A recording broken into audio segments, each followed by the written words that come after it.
প্ৰিয় বন্ধুসকল, আপোনালোকে চাই আছে লাইফ ইজ বিউটিফুল আৰু মই সুশাংফা গগৈ। আজি লৈ আহিছোঁ আপোনালোকৰ বাবে ঘৰতে বনাব পৰা মটন বিৰিয়ানী এটা ৰেচিপি। আহকচোন কেনেকৈ বনাই চাওঁ। মটন বিৰিয়ানী বনাবৰ কাৰণে প্ৰথমতে আমাক লাগিব প্ৰায় আধা কেজিমান জোখৰ ছাগলী মাংস আৰু দুপোৱা আমি বাচমতি চাউল তিয়াই ৰাখিছোঁ আগতীয়াকৈ। এটা ডাঙৰ চাইজৰ বিলাহী আমি গ্ৰেট কৰি লৈছোঁ, পাতলা পাতলাকৈ কাটিব পাৰে। আদা অলপমান চপ কৰি লৈছোঁ। লাগিব হালধি, নিমখ, বিৰিয়ানী মছলা। মোৰ ল'ৰাই যিহেতু বিৰিয়ানীত আলু খাই ভাল পায়, সেইকাৰণে মই এটা ডাঙৰ আলু 4 টুকুৰা কৰি কাটি লৈছোঁ। ডাঙৰ চাইজৰ পিঁয়াজ এটা মিহি মিহিকৈ কুটি লৈছোঁ আৰু এটা ডাঙৰ চাইজৰ নহৰু বাকলি গুচাই লৈছোঁ। লগতে ইলাচি, ডালচেনি আৰু লং লৈছোঁ। এতিয়া আমি এটা মিক্সাৰ বউলত নহৰু কেইফুটা, গ্ৰেট কৰি লোৱা আদাবোৰ, লগতে যি 3টা আমি শুকান মছলা লৈছিলোঁ, ডালচেনি, দেখিছে, ডালচেনি, 2টা ইলাচি। আপোনালোকে ডাঙৰ ইলাচিও ল'ব পাৰে, কথা নাই। আৰু আপোনালোকে যদি সোৱাদ ইলাচি বেছি ভাল পায় তেনেহ'লে সৰহকৈও ইলাচি ল'ব পাৰে। আৰু 3টা আমি ইয়াত লং লৈছোঁ। লগতে আমি 2টা শুকান জলকীয়া লৈছিলোঁ। এই শুকান জলকীয়াকেইটা আমি ঘৰতে শুকুৱাইছোঁ। জ্বলা বেছি নাই। যদি আপোনালোকৰ ঘৰত সৰু ল'ৰা ছোৱালী আছে আৰু বিৰিয়ানী যদি সৰু ল'ৰা ছোৱালীয়ে খাব, তেনেহ'লে আপোনালোকে শুকান জলকীয়াটো এভইডো কৰিব পাৰে। আৰু এই গোটেইখিনি আমি ধুনীয়াকৈ এটা মিক্সিত পেষ্ট বনাই ল'ম। এয়া আমি এটা পেষ্ট বনাই লৈছোঁ, আপোনালোকে দেখিছে। পেষ্টটো বনাই লোৱাৰ পিছত আমি কি কৰিম, এটা সুকীয়া বাতি ল'ম, পাত্ৰ ল'ম। আৰু এই পাত্ৰটোত বিৰিয়ানী মছলাৰ সৰু চাহ চামুচেৰে 2 চামুচ আমি ইয়াত বিৰিয়ানী মছলা বাকি ল'ম। এই বাতিটোত এই পাত্ৰটোত আমি 2 চামুচ সৰু চাহ চামুচেৰে বিৰিয়ানী মছলা আমি এনেকৈ বাকি ল'ম। এই বিৰিয়ানী মছলা আপোনালোকে ঘৰতো আচলতে প্ৰস্তুত কৰিব পাৰে, একেবাৰে সহজ। তাৰ কাৰণে আপোনালোকৰ লং, ইলাচি, ডালচেনি, অলপমান গৰম মছলাৰ কাৰণে যিখিনি পাঁচফোৰণৰ বস্তু লাগে সেইখিনি দিয়ে পিনে বনাব পাৰে আচলতে। তথাপিতো সময় বচাবৰ কাৰণে আমি এনেকৈ কিনা ৰেডিমেড বিৰিয়ানী মছলা লৈছোঁ। তাৰপিছত আমি অকণমান গৰম পানী লৈ এটা ঘোল প্ৰস্তুত কৰিব লাগিব। চাব লাগিব যাতে এই মছলাখিনি ধুনীয়াকৈ এই গৰম পানীত মিলি যায় আৰু কোনো ধৰণৰ লাম্পছ থাকি নাযায়। এতিয়া এই ঘোলটো যেতিয়া আপোনালোকৰ প্ৰস্তুত হৈ যায়, সেই সময়তে আদা, নহৰুৰ আৰু শুকান জলকীয়াৰ যি এটা আমি পেষ্ট কৰিছোঁ, তাৰ পৰা আকৌ 2 চামুচ আমি 2 চাহ চামুচ আমি তাৰ পৰা একেখন চামুচে আপুনি ব্যৱহাৰ কৰিব পাৰে। সেই 2 চাহ চামুচেৰে আমি ইয়াত আমি মিলাই ল'ম। মন কৰিব যে চাহ চামুচখন আপোনালোকৰ জোখৰ মতে ল'ব। এনেকুৱা কথা নহয় যে মই দেখুওৱা পৰিমাণত আপোনালোকে ল'ব পাৰে। আপোনালোকৰ যদি মছলা বেছিকৈ খাব পৰাৰ সুবিধা আছে তেনেহ'লে খাব পাৰে। এতিয়া এই ধুনীয়াকৈ গোটেই ঘোলটো আমি ডাঠকৈ প্ৰস্তুত কৰি ল'ম। তাৰপিছত ধুনীয়াকৈ আমি চাফাকৈ ধুই ৰখা ছাগলী মাংসখিনিৰ ওপৰত এই ঘোলটো বাকি দিম। দেখিছে আমি কেনেকৈ ঘোলটো বাকি দিছোঁ।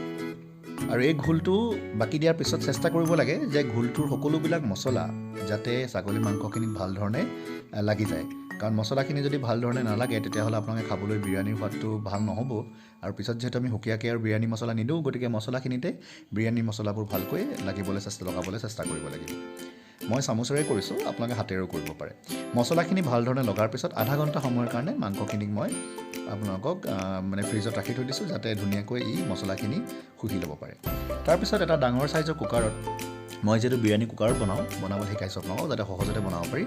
এটা ডাঙৰ চাইজৰ কুকাৰত 2 চামুচ ঘি আপোনালোকে দিব।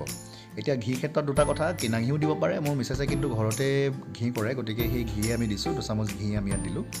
আৰু ঘিখিনি অকণমান গলি যোৱাৰ ঠিক পিছতেই, নাইকিয়া হৈ যোৱাৰ পিছতেই দেখিব আপোনালোকে জোখ অনুযায়ী অলপমান ইয়াত ৰিফাইন তেল আপোনালোকে ব্যৱহাৰ কৰিব। এইকেইদিন মই কিন্তু আপোনালোকক কওঁ যে মই ফৰচুন ৰিফাইন তেল ব্যৱহাৰ কৰিছোঁ। তাতে অলপমান ফৰচুন ৰিফাইন তেল আপোনালোকে দিব। যেতিয়া দেখিছে তেলটো গৰম হৈ আহিছে, ধোঁৱা ওলাইছে, তেতিয়া আমি যিখিনি পাতলা পাতলাকৈ কাটি থোৱা যিখিনি পিঁয়াজ আছিল, সেই গোটেই পিঁয়াজৰ মিশ্ৰণটো আমি ইয়াত ঢালি দিম। পিঁয়াজখিনি গোলকৈ যদি কটা যায়, তেতিয়াহ'লে খাবলৈও খুব সোৱাদ হয়। আৰু সেইকাৰণে আপোনালোকে পাৰিলে পিহনাত পিহি ল'ব। তেতিয়া খুব ধুনীয়াকৈ মিহি মিহিকৈ পাতলা পাতলাকৈ পিহি ল'ব পৰা যায়। তেতিয়া আৰু ৰঙো ভাল হয় আৰু খাবলৈও সোৱাদ হয়, মিঠা হৈ পৰে। এতিয়া পিঁয়াজখিনি আমি ভাল ধৰণে এনেকৈ অলপ সিজাই ল'ব লাগিব। আৰু অকণমান সোণালী ৰং অহাৰ লগে লগে, দেখিছে সোণালী ৰং আহিছে, এতিয়া তাৰ ওপৰত আমি 3 খিলা তেজপাত দি দিছোঁ।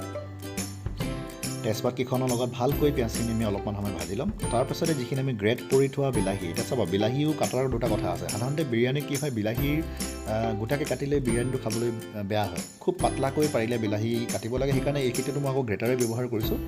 যিখন আমাৰ চালাড কাটাৰ ৰুকনি আছে, তাতে মই বিলাহীটো খুব পাতলাকৈ কাটি ল'লোঁ।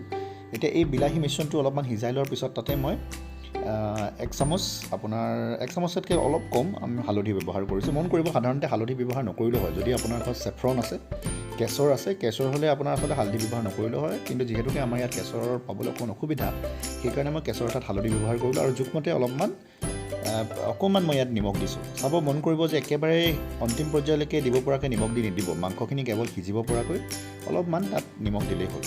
এতিয়া যিখিনি আমি ছাগলী মাংস ৰাখি থৈছিলোঁ মছলাৰ সৈতে, সেইখিনি আমি ইয়াত বাকি দিছোঁ আৰু এই মছলাৰ সৈতে থকা ছাগলী মাংসখিনি বিলাহীয়ে মিশ্ৰণটোৰ লগত আমি কিছু সময় এনেকৈ ভাজি ল'ম। দেখিছে ধুনীয়াকৈ ইয়াৰ তেলটো ওপৰলৈ বিৰিঙি আহিছে, মাংসখিনিৰ তেলখিনি সোমাইছে।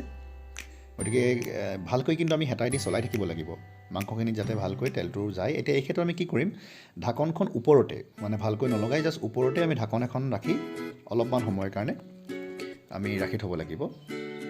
এতিয়া ঢাকনখন অকণমান সময় আপোনালোকে এৰুৱাই পিনে চাব যে মাংসখিনিত ভাপ আহিছে নাই। যেতিয়া ভাপ অহা দেখিব তেতিয়া আকৌ ধুনীয়াকৈ আকৌ এবাৰ লৰাই দিব যাতে মছলাখিনি তলত লাগি নপৰে, সেইটো আমি চকু দিব লাগিব। তাৰপিছত যিকেইটা আলু আমি কাটি থৈছিলোঁ, এটাই আলু আচলতে মই 4 টুকুৰা কাটি থৈছোঁ কাৰণ ল'ৰাটোৱে আলু খাই ভাল পায়। গতিকে কলিকতা ষ্টাইলত আমি এনেকৈ আলু দি বিৰিয়ানী বনাব পাৰোঁ। গতিকে আলুখিনিৰ লগত আমি ভাজি ল'ম। তাৰপিছতে চাফাকৈ ধুই লোৱা পদিনা পাত কেইখিলামান দিব। বিৰিয়ানীত সাধাৰণতে পদিনা পাত দিলে কি হয়, ইয়াৰ খাবলৈ সোৱাদটো খুব ভাল হয় আৰু খুব ফ্ৰেছ এটা ফ্লেভাৰ বিৰিয়ানীত আহে। গতিকে মই ইয়াত খুব ভাল পাওঁ পদিনা ব্যৱহাৰ কৰি। আপোনালোকে তুলসী পাতো ব্যৱহাৰ কৰিব পাৰে, সেইটো আপোনালোকৰ নিজৰ পচন্দৰ কথা। তাৰপিছত পুনৰাই এনেকৈ ঢাকনখন ওপৰতেই অলপমান সময় ঢাকি ৰাখিব। তাৰপাছত ঢাকনখন দাঙি মাজে মাজে চাই থাকিব যাতে মছলাখিনি জ্বলি নাযায় আৰু ধুনীয়াকৈ আমি ইয়াক লৰাই থাকিম। এনেধৰণে আমি অকণমান সময় মাজে মাজে ঢাকনখন খুলি লৰাই থাকিব লাগিব। তাৰপিছত একাপ পানী, এয়া মই দেখিছোঁ আপোনালোকে একাপ পানী ল'লোঁ প্ৰথমতে। তাৰপিছত এই একেটা কাপেৰে আমি আৰু একাপ পানী ইয়াত ঢালিলোঁ।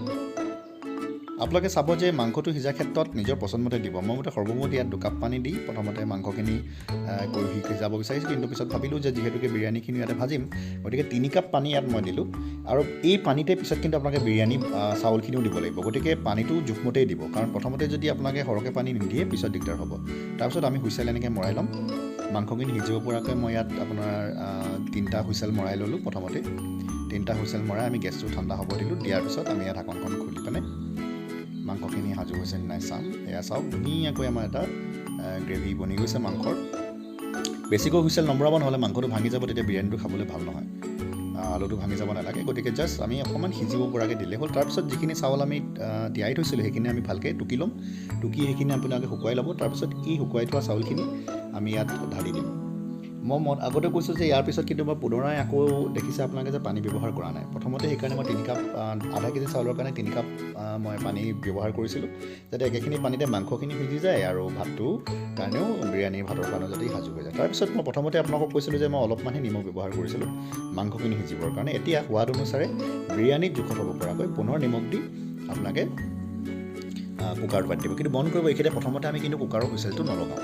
কুকাৰৰ হুইচেল প্ৰথমতে আমি নলগাওঁ। হুইচেল নলগোৱাকৈ আমি প্ৰথমতে ৰান্ধিম আৰু এই হুইচেলৰ ওপৰেদি যেতিয়া ধোঁৱা ওলাব, এনেকৈ দেখিছে আপোনালোকে ভাপ ওলাইছে, হয়।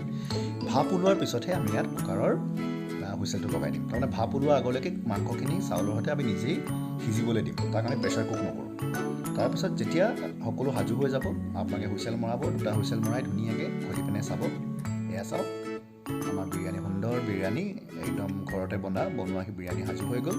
আপোনালোকে ইয়াক ৰাইতাৰ লগত খাব পাৰে, আপোনালোকে পচন্দ কৰিলে যিকোনো আপোনাৰ পচন্দৰ চচৰ লগত খাব পাৰে, মাংসৰ জোলৰ লগত গ্ৰেভিৰ লগত খাব পাৰে আৰু এয়া সাজু হৈ গ'ল বিৰিয়ানী। গতিকে ঘৰতে বনাই চাব, ঘৰতে বনাব পৰা ধুনীয়াকৈ বনাব পৰা মটন বিৰিয়ানী আৰু আপোনালোকৰ পচন্দৰ বস্তুৰ লগত পৰিৱেশন কৰক।